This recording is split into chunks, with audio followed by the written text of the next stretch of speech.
الله الرحمن الرحيم يا أيها الناس إنما خلقناكم من ذكر وأنثى وجعلناكم شعوبا وقبائل لتعارفوا إن أكرمكم عند الله أتقاكم صدق الله العظيم۔ محترم بزرگوں، دوستو، انسان کو جن چیزوں کی ضرورت پڑتی ہے ایک اچھی زندگی گزارنے کے لیے، اس میں سب سے بڑی چیز خود انسانیت ہے کہ انسانیت کی انسان کو سب سے زیادہ ضرورت پڑتی ہے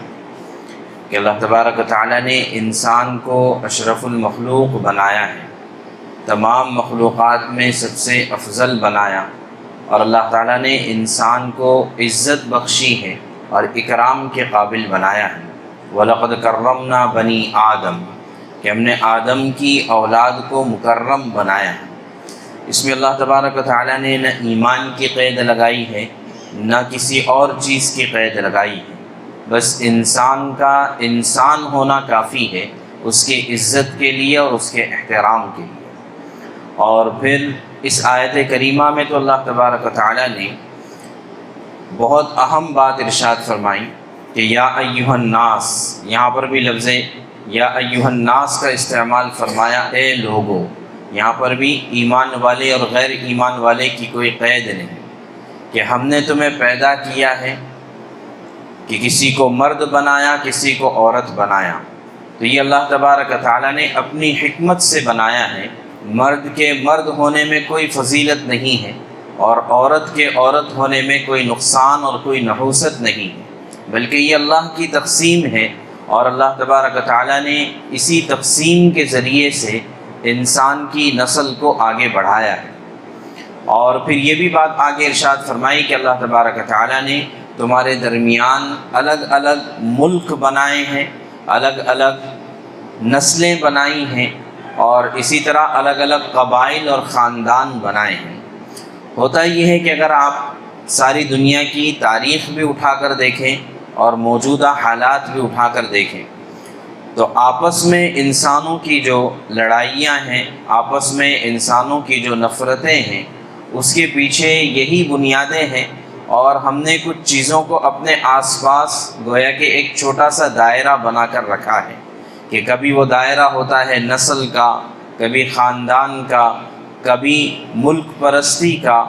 اور یا پھر کبھی رنگ اور نسل کا۔ یہ مختلف قسم کے دائرے انسان اپنے آس پاس میں بناتا ہے، اور پھر اس کی برتری اور افضلیت کو بتانا چاہتا ہے کہ ہم سب سے بہتر ہیں، ہم سب سے افضل ہیں، ہم 1 نمبر کے ہیں اور آپ 2 نمبر کے ہیں۔ تو اسی پر جیسے گزشتہ صدی کی آپ جنگیں اٹھا کر دیکھیں، چاہے وہ دونوں جنگیں عظیمیں ہوں، اس کے پیچھے کہیں نہ کہیں نسل پرستی کی خرابی کار فرما تھی۔ تو لہٰذا ضرورت اس بات کو سمجھنے کی ہے کہ جتنے بھی فرق ہیں یہ سارے فرق افضلیت کے لیے نہیں ہے، یہ ایک دوسرے میں بھید بھاؤ کرنے کے لیے نہیں ہے، بلکہ حقیقت میں ایک دوسرے کا تعارف کرانے کے لیے۔ آپ سوچیں، اگر کسی کا نام عبداللہ ہے تو ایک عبداللہ اور دوسرے عبداللہ میں فرق کیسے ہو سکتا ہے؟ ظاہر ہے کہ فرق یا تو خاندان کی بنیاد پر ہوگا، یا پھر فرق ہوگا اس کے قوم اور ملک کی بنیاد پر ہوگا کہ یہ عبداللہ فلاں جگہ کا رہنے والا ہے، یہ عبداللہ فلاں قوم سے تعلق رکھتا ہے۔ تو لہٰذا یہ تمام چیزیں آپس کے تعارف کے لیے۔ ایک اور جگہ پر سورہ نساء کی پہلی آیت میں اللہ تبارک و تعالیٰ نے بہت تفصیل سے اس کو بتایا کہ اے لوگو، یا ایھا الناس اتقوا ربکم، اے لوگو ڈرو اس پروردگار سے کہ جس نے کہ تم کو پیدا کیا ہے۔ یعنی اللہ تبارک و تعالیٰ نے یہ بھی نہیں کہا کہ اللہ سے ڈرو، بلکہ تم جس معبود کی عبادت کرتے ہو، جس کو اپنا خدا مانتے ہو، اس خدا سے ڈرو کہ جس نے تمہیں ایک جان سے پیدا کیا، کہ آدم علیہ السلام یعنی انسان کی نسل جو چلی وہ کسی نہ کسی ایک انسان سے چلی ہے، اور پھر یہ کہ اللہ تبارک و تعالیٰ نے اس کا جوڑا بنایا، یعنی حضرت حوا رضی اللہ تعالیٰ عنہا کو بنایا۔ وَبَثَّ مِنْهُمَا رِجَالًا كَثِيرًا وَنِسَاءً، اور پھر ان دونوں کے ذریعے سے اللہ تبارک و تعالیٰ نے بے شمار مردوں اور عورتوں کی نسلوں کو چلایا۔ بتایا چلا کہ سب کی اصل ایک ہے، سب کی خلقت ایک ہے، سب کا باپ گویا کہ ایک ہے، اور پھر ہر ایک کے جسم میں خون بھی ایک ہی طرح کا دوڑتا ہے۔ تو لہٰذا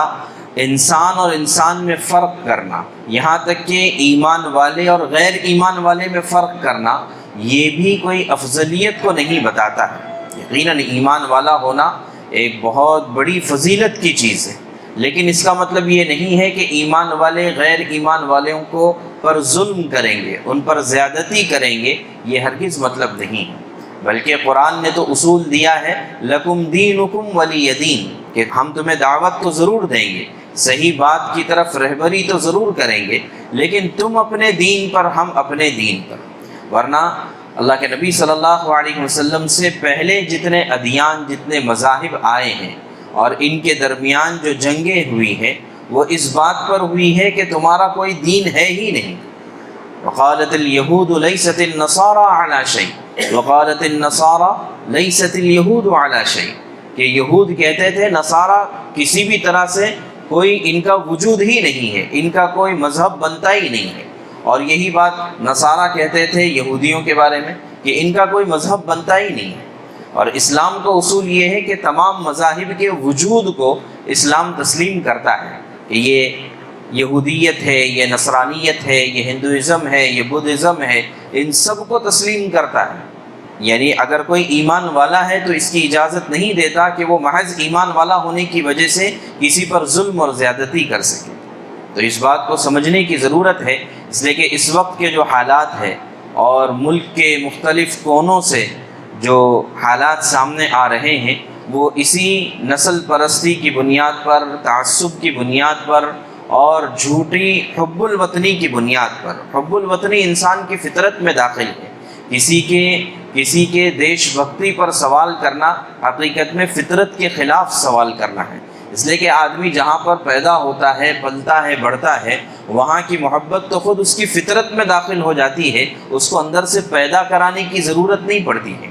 تو لہٰذا اس وقت جو حالات سامنے آ رہے ہیں، تو یہ حالات بہت زیادہ بگڑنے سے پہلے ہمیں دوریوں کو ختم کرنے کی ضرورت ہے، ایک دوسروں کے ساتھ بھائی چارہ پیدا کرنے کی ضرورت ہے، محبتیں اور الفتیں پیدا کرنے کی ضرورت ہے، اور جو ہے آپس کی جو دیواریں ہیں، ان دیواروں کو کم کرنے کی ضرورت ہے، تعلقات کو بڑھانے کی ضرورت ہے۔ اس لیے کہ اگر یہ چیز نہیں کی گئی، وقت سے پہلے یہ چیز نہیں کی گئی، تو ظاہر ہے کہ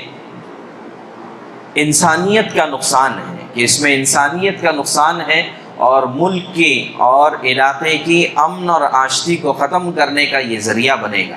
تو اس وجہ سے اپنے جو ہے اچھے تعلقات کو قائم کرنا، اپنے اخلاق کو پیش کرنا، اور جو ہے اچھے انداز میں، قرآن نے دیکھیے وَقُولُوا لِلنَّاسِ حُسْنًا کہا کہ لوگوں کے ساتھ اچھا برتاؤ کرو، ایمان والوں کے ساتھ کرو یہ نہیں کہا، لوگوں کے ساتھ چاہے جو بھی لوگ ہیں تو ان کے ساتھ اچھا برتاؤ کرنا یہ قرآن کی تعلیمات میں سے ہے۔ اور پھر جو ہے احادیث میں اللہ کے رسول صلی اللہ علیہ وسلم نے ایک عجیب بات ارشاد فرمائی کہ ارحموا من فی الارض یرحمکم من فی السماء،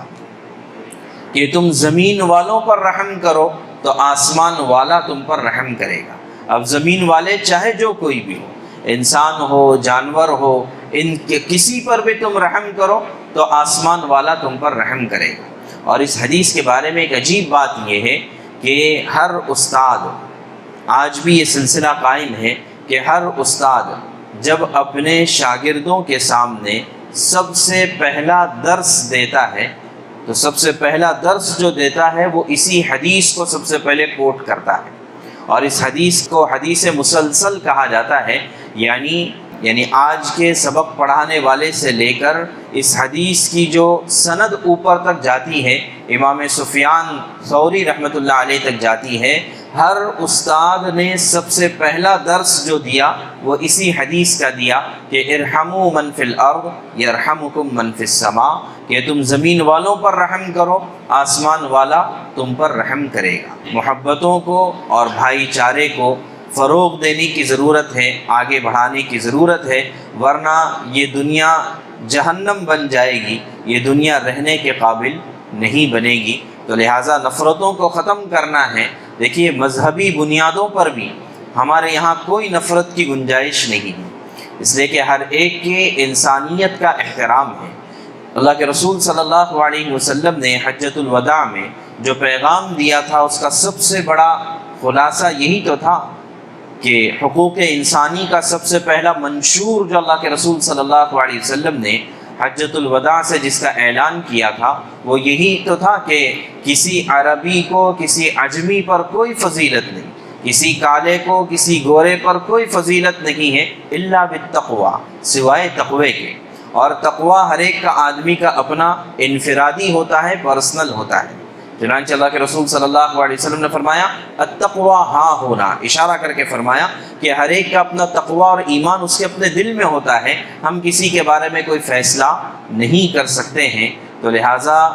حالات کے اعتبار سے متنبہ ہونے کی بھی ضرورت ہے، متوجہ ہونے کی بھی ضرورت ہے، اور حالات کے بگڑنے سے پہلے اس کو قابو میں کرنا، اس کو سدھارنا، یہ ہم سب کی ذمہ داری ہے۔ اور ایک ذمہ دار شہری ہونے کے ناطے اپنے ملک کے حالات کو قابو میں رکھنا یہ ہم سب کی ذمہ داری بنتی ہے۔ اور یہ بات تو اس وقت ابھی کہنے کی ضرورت نہیں، ہر ایک اس بات کو جانتا ہے کہ یہ جو مدعے سارے اٹھائے جاتے ہیں وہ اصلی اور حقیقی مدعوں سے انسان کو بھٹکانے کے لیے ہوتے ہیں کہ کہیں مہنگائی ہے اور لوگ حالات سے پریشان ہیں تو کہیں اس کے خلاف آواز نہ اٹھائیں، تو اس طرح کی نفرتوں کی چیزیں اٹھائی جاتی ہیں۔ یہ تو ہر باشعور انسان آج کل اس کو سمجھنے لگ گیا ہے۔ تو لہٰذا ان باتوں کو سمجھتے ہوئے ہم اپنے آس پاس کے حالات کو درست کرنے کی ہم کوشش اور فکریں کریں، اور اللہ تبارک و تعالیٰ کی طرف ہم متوجہ ہو جائیں کہ یہ مبارک مہینہ ہے، دعاؤں کے قبول ہونے کا مہینہ ہے۔ یقیناً آدمی مظلوم ہو جانے سے یعنی ہار نہیں جاتا ہے، بلکہ مظلوم کے ساتھ اللہ تبارک و تعالیٰ کی مدد ہوتی ہے، چاہے وہ غیر ایمان والا ہی کیوں نہ ہو۔ اس وقت میں ضرورت ہے اس بات کی کہ ہم سب کے سب مل کر اللہ کی طرف متوجہ ہو جائیں اور حالات کے سازگار ہونے کی اللہ تعالیٰ سے دعا بھی کریں، اور ساتھ ساتھ میں اس کی کوششیں اور فکریں بھی کریں۔ اللہ تبارک و تعالیٰ ہمیں کہنے سننے سے زیادہ عمل کی توفیق عطا